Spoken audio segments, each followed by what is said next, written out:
We have walked down the path of insanity. That which once seemed sane now seems part of another life. We always thought the world being topsy-turvy was a cliche that we would hear in a 40s movie. Never did we realize that we would actually be staring it down, looking at it like it was some creature from Game of Thrones.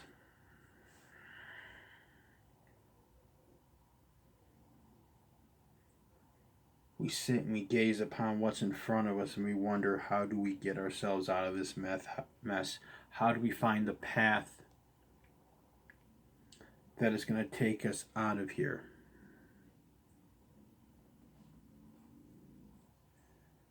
And we look around and we realize it's a long path. And each step we take, it's like we're taking another step into insanity. Up is down, wet is dry, hot is cold. We keep walking. There is no more breeze, yet the leaves still flutter. The ground feels dry, yet we have mud in our shoes. We wonder if we can trust what we see with our own eyes. And that's something I just came up with off the top of my head as I stand here making this video. And I try to contemplate what I heard earlier today when I saw the news clip of Donald Trump saying that any Jewish person in America who votes for a Democrat is disloyal. I tend to wonder where we have heard this type of rhetoric before. You see, you hear this type of rhetoric in movies, and it's always spoken by a despot, a dictator, somebody who rules in fear. In reality, it's uttered by men like Fidel Castro. It's uttered by men like Vladimir Putin. It's uttered by Mussolini.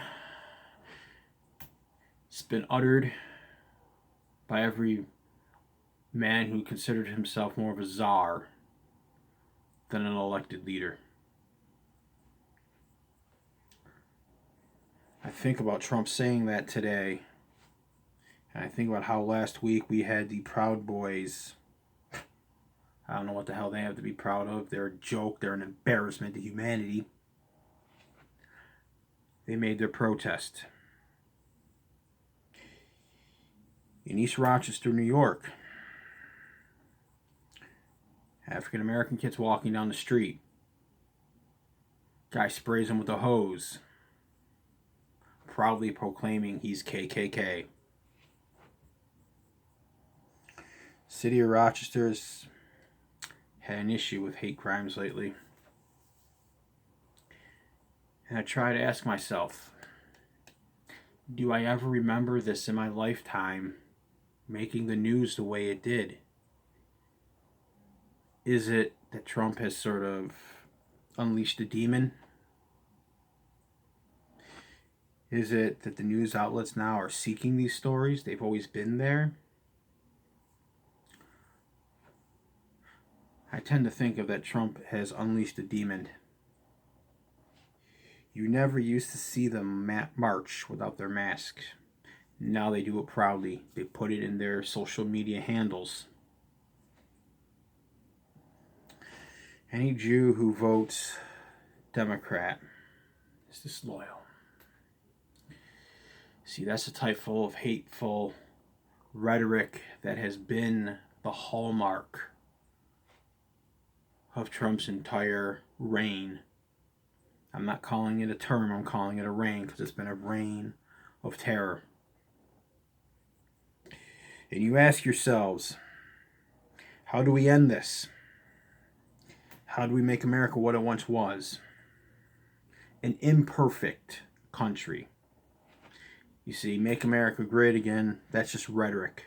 That's a slogan. How do we continue to patch up the imperfect country? Because every country is imperfect. 2020, in 2020, you get out and vote. You get out and vote. You don't worry about persuading your friends and family who are leaning towards Trump. They're a lost cause. They're a lost cause at this point. You unfortunately have to cut the rope. What you do is in 2020, you vote against Trump. I don't care if you're a Democrat and your preferred candidate isn't on the ticket. I've seen people post on social media, if Beto O'Rourke is not running, then I'm going to write him in. If Bernie Sanders isn't the nominee, I'm writing him in. No, folks. You see, what we need to do is we need to motivate. We need to unite. We have the key. We have the power. We have the chance to end this nightmare by going to the booth and voting out Donald Trump. You want to make America great again? I know I said that's just a slogan, but you want to live up to that slogan? You want to save this country? Save the democracy by voting out America's first dictator. Have a good night and a better tomorrow.